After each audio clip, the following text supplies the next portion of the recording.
आणि यानंतर थेट साताऱ्यात जाऊयात। साताऱ्यामध्ये डॉक्टर बाबासाहेब आंबेडकरांच्या जयंतीनिमित्त 3 दिवसीय भीम फेस्टिवलचं आयोजन करण्यात आलं। या कार्यक्रमाला स्थानिक भाजप खासदार उदयनराजे भोसले यांनी उपस्थिती दर्शवली।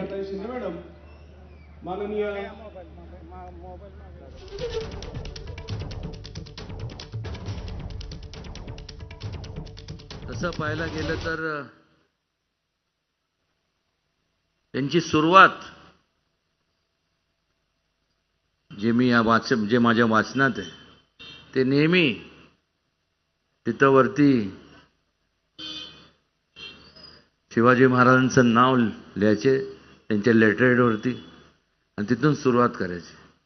खऱ्या अर्थाने महाराजांचा विचार हा आधुनिक जगामध्ये पोचवण्याचं काम डॉक्टर बाबासाहेब आंबेडकरांनी केलं हे आवर्जून या ठिकाणी मला सांगावंसं वाटतं। आणि यानंतर बुलेटिनमध्ये बातम्यांचा वेगवान आढावा आपण घेऊया। 70 बातम्या पाहूया।